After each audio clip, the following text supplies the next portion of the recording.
Salut à tous, ceci est la vidéo du 1er avril 2018. Pour ceux d'entre vous qui veulent uniquement voir la vidéo en tant que telle, pas de problème. Sachez toutefois que le format ne va pas ressembler au format des autres vidéos de la chaîne. Voilà, comme ça c'est dit. Maintenant, pour ceux qui veulent voir cette vidéo parce que c'est la vidéo du 1er avril, il y a 3 choses que vous devez avoir en tête. D'abord, ça va être bien plus compliqué que l'année dernière de trouver la vidéo cachée, je préfère vous le dire, parce que l'année dernière, vous avez quand même été pas mal cacholés. Alors, faites chauffer vos yeux, vos oreilles, vos Discord, tout ce que vous voulez.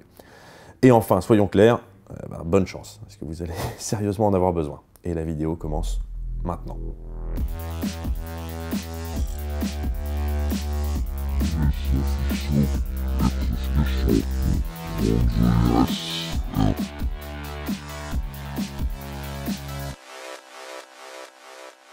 Bon, ceux qui me connaissent le savent déjà, les autres vont l'apprendre dans quelques secondes, mais globalement, tout le monde s'en fout un peu.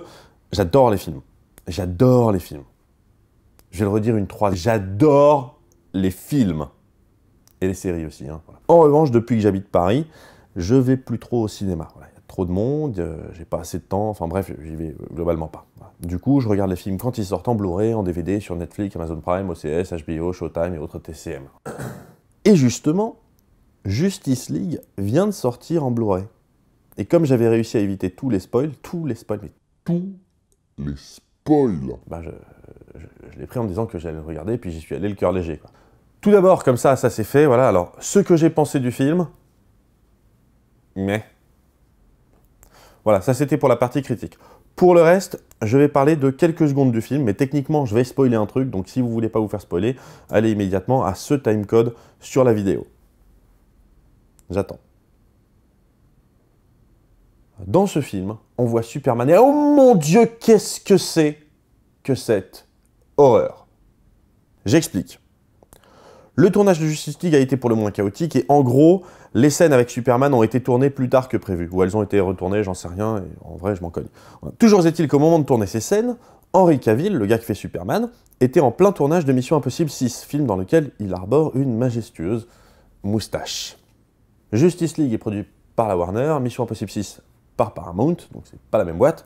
Ce qui fait que du coup, les gars de chez Warner ont dû contacter les gars de Paramount pour leur dire, et là je paraphrase, « Hey, c'est bon si on rase la moustache de Cavill parce que ça le fait pas trop chez nous ?» Ben non. Nous, il s'est laissé pousser la moustache exprès et on est en pleine production là. Ouais, mais si vous voulez, on lui rase la moustache et on paye ce que ça va vous coûter en maquillage ou en effets spéciaux pour lui en rajouter une. Bah du coup, pourquoi vous le faites pas vous-même de votre côté? C'est pas compliqué de retirer une moustache numériquement, hein? Ah ouais, ok. Sauf que si, en fait. C'est compliqué de retirer une moustache numériquement. Surtout quand on est à quelques semaines de la sortie du film et qu'on n'a plus le temps de le faire correctement. Bref. Quel est le problème? Je veux dire, il y a plein de moments dans le film où les persos sont clairement remplacés par des images de synthèse et globalement ça passe. Alors pourquoi là? C'est juste enlevez-moi ça tout de suite s'il vous plaît. C'est juste pas possible là. Il y a crime là. Bon, va falloir qu'on parle du cerveau là, un tout petit peu. Un tout petit peu, mais un tout petit peu quand même, hein. Après des centaines de milliers d'années d'évolution, notre cerveau s'est spécialisé dans plein de trucs. Et notamment, il y a plein de trucs qu'il fait très bien tout seul, sans qu'on en soit conscient. Rappelez-vous, hein, on en a parlé dans cette vidéo sur 10 choses que votre cerveau sait faire sans y penser. Mais à l'époque où sur la chaîne, je sortais une vidéo toutes les 2 semaines... Ta gueule! Ta gueule! Ta gueule! Parmi les trucs que ton cerveau sait faire, jeune spectateur fougueux, tu sais quoi? Juste pour le kiff, on va s'adresser au public au féminin pour une fois. Parmi les trucs que ton cerveau sait faire, jeune spectatrice fougueuse, il identifie très bien les visages. Il a appris à distinguer ce qui caractérise un visage, d'une part, mais également à reconnaître un visage d'une personne qu'il connaît, d'autre part. Et ce qui m'intéresse ici, c'est la première caractéristique des 3. On en a déjà parlé, rappelez-vous, dans la vidéo Seul sur Mars. Oui, c'était déjà une vidéo sponsorisée. Je vois. Oui, c'était en effet une des 3 seules vidéos sponsorisées de ma chaîne. Alors quand je pense à tous ceux qui vous font le coup sans vous le dire et qui... Ta gueule! Ta gueule! Ta gueule! Bref, dans ma vidéo Seul sur Mars, je vais vous parler du visage de Mars et de la pareidolie. Ça vient de para qui veut dire un côté et de eidos qui veut dire image ou apparence. C'est comme la mémoire photographique, vous savez, on parle de mémoire eidétique. Bref. La pareidolie est la capacité qu'on a de reconnaître quelque chose dans autre chose. Par exemple, de voir ceci comme une maison, alors même que ça n'a rien d'une maison en vrai, hein, je veux dire, c'est un rectangle, c'est de la merde, quoi, voilà. Ou alors ceci comme quelqu'un qui fait une bise. Alors qu'encore une fois, non. Voilà quoi. Bon. Oui, la pareidolie permet moult abstractions, et oui, moult est invariant, donc oubliez immédiatement ce moultes abstractions, bande de Jean-Jérôme Becherel. Mais, on a plutôt tendance à parler de pareidolie concernant les visages en général. Et je vais y revenir, puisque c'est ça le cœur du sujet. Enfin, le premier des trois. Mais pour le coup, la pareidolie est à rapprocher d'un autre machin assez sympa, qui s'appelle l'apophénie. Apophénie. L'apophénie, si vous voulez un moyen mémotechnique pour vous rappeler de son nom, bah, je vous en donne un là tout de suite, c'est cadeau. Voilà. L'apophénie consiste à trouver des liens entre des choses qui n'en ont pas, ou encore de donner du sens à des machins totalement basiques, qui n'ont rien à voir les uns avec les autres, en pensant qu'en fait, oh mon Dieu, tout est lié! L'apophénie est à la base de quasiment toutes les théories du complot. Prenez par exemple Lincoln et Kennedy. Lincoln est élu au Congrès en 46 et à la présidence en 60. Kennedy est élu au Congrès en 46 et à la présidence en 60. Lincoln luttait contre l'esclavage qui est aboli 8 mois après sa mort. Kennedy luttait pour le droit de vote des Noirs qui entre en vigueur 8 mois après sa mort. Tous deux furent assassinés, d'une balle dans la tête, un vendredi, avec leur femme à côté. Le théâtre où Lincoln a été tué s'appelait le Ford Theater. Kennedy a été tué dans une voiture de type Lincoln fabriquée par Ford. L-I-N-C-O-L-N, ça fait 7 lettres. K-E-N-N-E-D-Y, ça fait 7 lettres aussi. Abraham Lincoln commence par un A, la première lettre de l'alphabet, et John Fitzgerald Kennedy par un J, la 10e lettre de l'alphabet. 1 et 10, ça fait 11, 1 et 1, ça fait 2. Oh mon Dieu, tout est lié! Bref. Vous l'avez compris, tout ça, c'est de la merde, et l'apophénie est une condition psychiatrique. Un peu comme quand j'explique ce qu'est le Vendée Globe à un platiste, pour lui expliquer que c'est un événement impossible avec une terre plate, et qu'il me répond du tac au tac que justement c'est fait pour, et que c'est pour ça que ça s'appelle le Vendée Globe. Vous l'avez? Le Vendée Globe? Le Vendée Globe? Outre le fait qu'il faudrait être incroyablement con pour monter une conspiration et un faux événement mondial pour faire croire que la Terre est ronde si elle ne l'est pas, tout ça pour lui donner un nom aussi révélateur, mon réflexe, et désormais je l'espère, le vôtre, dès maintenant, apophénie. Ça relève tout simplement de la psychiatrie. Point. Revenons à notre pareidolie, et si vous voulez un moyen technique pour vous en rappeler, imaginez que vous expliquiez à quelqu'un qui s'appelle Dolly que c'est la même chose, vous lui dites c'est pareil Dolly. Pareil Dolly. Pareil Dolly. Bref. Je le disais tantôt à nos amis les Belges, celle-ci elle est pour vous. La pareidolie concerne plus généralement, dans le langage courant, les visages. Ça consiste à voir des visages là où il n'y en a pas. Et on est tellement bon à ça qu'on peut voir des visages absolument partout. Si ce n'était pas le cas, Cars n'existerait pas, mais pas seulement, je veux dire. Les mêmes d'animaux n'existeraient sans doute pas, Pixar n'existerait pas, et si on pousse le bouchon 3 fois trop loin, peut-être que sans pareidolie, on aurait tout simplement été incapable de se civiliser. Voilà. Quoi? Tu dis?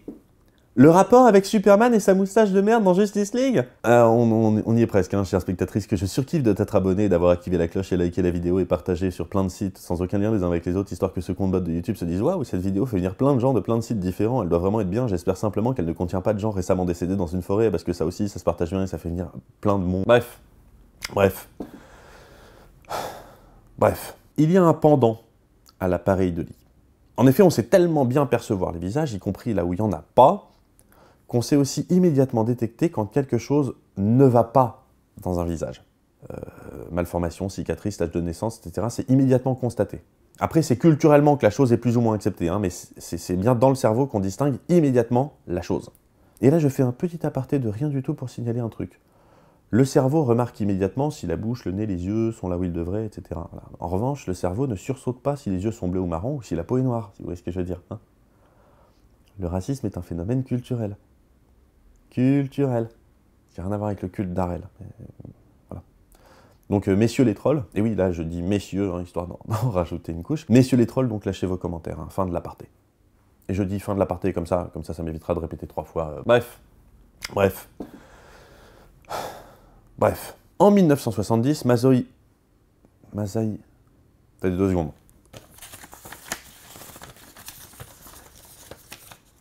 Ça m'évitera de répéter 3 fois. Bref. Masahiro Mori. D'accord. Okay. En 1970, Masahiro Mori, un roboticien japonais spécialisé dans la recherche des réponses émotionnelles des entités non humaines. Tada! En 1970, donc, Masahiro Mori publie la théorie scientifique suivante. En présence d'un robot non humanoïde, un être humain aura tendance naturellement à lui attribuer des caractéristiques ou des postures humaines. Ce qui est valable également pour les animaux, hein, pour tout ce qui peut avoir, disons, on va dire un comportement pour faire simple. Voilà. Plus le robot va devenir humanoïde sans pour autant paraître humain, et plus notre cerveau va augmenter ses attributions et développer de l'empathie pour ce robot. Mais attention, parce que c'est là que le bas blesse, Au-delà d'un certain seuil de similitude avec un humain, la ressemblance devient telle que nous n'allons plus spontanément reconnaître des caractéristiques humaines chez le robot. Non, non, non. Nous allons dès lors percevoir le robot comme un humain, et partant de là, tout ce qui ne colle pas nous apparaîtra comme une étrangeté, voire dans certains cas une monstruosité. Voilà. Donc on ne voit plus un robot presque humain, on voit désormais un humain anormal. Cette théorie est connue sous le nom de vallée dérangeante, ou Uncanny Valley, dans la langue de Stormy Daniels, à cause de cette représentation graphique là. Là, c'est la vallée dérangeante, voilà. Donc, c'est-à-dire, si vous, au début, voilà, oh là, on a l'empathie, de plus en plus d'empathie, voilà, oh mon Dieu, qu'est-ce que c'est que ça? Ah oui, ça d'accord, ça c'est un humain, c'est cool. Et la vallée dérangeante, c'est ça, le problème qu'on a avec Superman dans Justice League. On est face à un humain, manifestement, ce qui est somme toute assez cocasse concernant Superman, voilà. Donc on est face à un humain, donc, mais dont une caractéristique essentielle à la communication, qu'elle soit verbale ou non verbale, en l'occurrence il s'agit de la bouche, donc c'est totalement de la communication verbale, dont la bouche est artificielle. Ce qui est d'autant plus dérangeant qu'on connaît la tête d'Henry Cavill quand il n'est pas retouché. Et que, j'ouvre une parenthèse, dans Man of Steel, il avait une barbe, donc on aurait pu lui mettre une barbe, je referme la parenthèse. Voilà, là-dessus, j'ai une conclusion de ouf, normalement, où je parle de Final Fantasy, le film, de Paul Express, d'Avatar, d'Andy Serkis, voilà, et qui apporte une touche émotionnelle sous forme de build-up, avec une musique de fond qui justifie totalement le fait que la vidéo n'est pas monétisée, hein, d'ailleurs, voilà. Et donc ça fait monter le truc pour arriver, en termes de cette vidéo, à une apothéose cathartique. Voilà. Mais je vais pas vous emmerder avec ça. Ça fait longtemps que c'est plus pour ça qu'on regarde des vidéos. Pas vrai. Là, vous faites, je sais plus, je vous ai dit que j'avais un site, ypenser.com.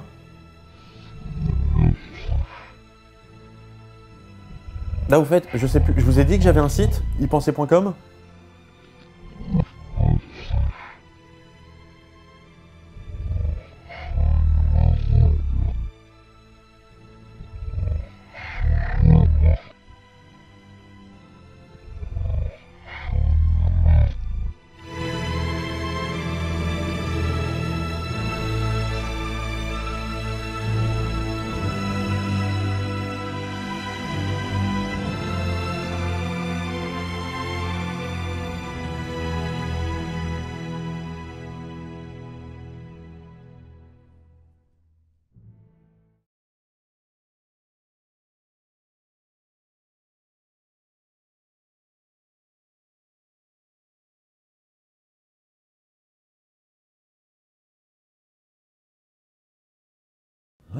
Là, vous faites, je sais plus, je vous ai dit que j'avais un site, ypenser.com.